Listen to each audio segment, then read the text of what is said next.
Thinking about the universal credit uplift, we're very concerned about the impact it's going to have in Sheffield.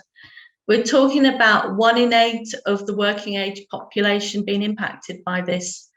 And I've interviewed a number of, a cross section of our clients that are on universal credit and asked them about it. It's clear that it's already a massive struggle, even with the £20, for people to make ends meet. Even if people are being very thrifty and careful, like £20 was the equivalent of a week's food shop for some of the participants. Another young mother told me that the £80 was equivalent to her family's monthly energy bill. But of course, that was then. She's going to lose that £80, and her energy bill will also be rising at the same time. So I think what really came across with talking to people was that it was a massive grind on them mentally and in terms of stress to be constantly thinking about every single penny. There's been quite a big reliance on food banks, and all of them felt that they would be forced to ask for help that way as well, even more than they had done in the past if the £20 goes. So I think there's going to be an awful lot of suffering behind closed doors. That young mother also spoke about the impact of taking her young children to the shop and always having to say no to the smallest thing, a little toy or a piece of fruit they wanted to try. And she said that it made her feel ashamed to think about that. Whereas with the £20 extra in the benefit, it made her feel supported and part of society. And it really came across, how that family's whole well-being is going to suffer as a result of the cut. In terms of furlough, we're not obviously certain exactly how things are going to pan out, but the likelihood is that a large number of the people that are still on furlough in Sheffield are going to find that there actually isn't any job to return to. We're really worried about people who are with smaller employers who haven't been able to do all the sums, or have perhaps been keeping their fingers crossed that business would pick up, and they're now faced with no alternative but to make people redundant.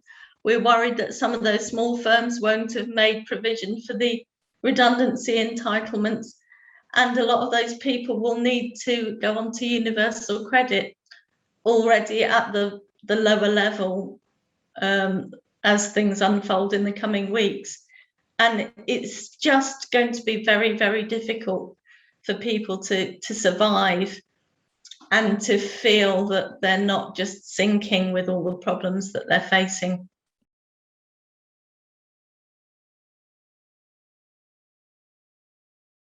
Well, I think it's very difficult. I think anyone, whether on universal credit or not, that was told their monthly income was going to be cut by 86 quid would be stumped to go, oh, it'll be fine, we can do this and this.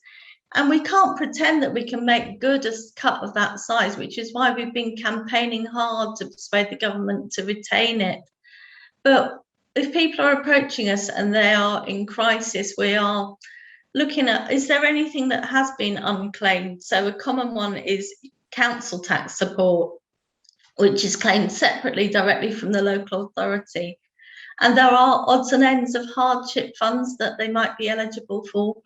So we can look to those sorts of things and try and make good some of the gap. If they're in debt, as we expect, this cut will slide about a third of claimants into debt. We can look at possible ways to manage their debts a bit better, but there's no simple answer to a massive cut like this.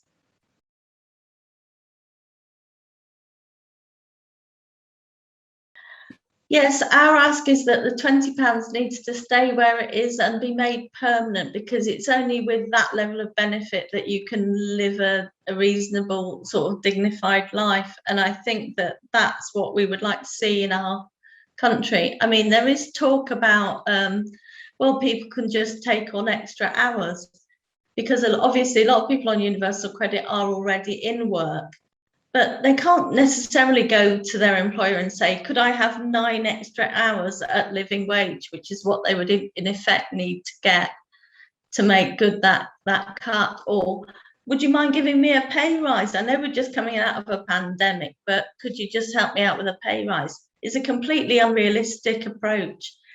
And we also have to remember that there are people on this all-encompassing benefit that aren't in a position to work. So it also covers people that are unfit to work. There could be somebody that's got long COVID. It could be somebody that's really hoping to get fit and back to their job, but they're waiting for a routine op that's been indefinitely postponed.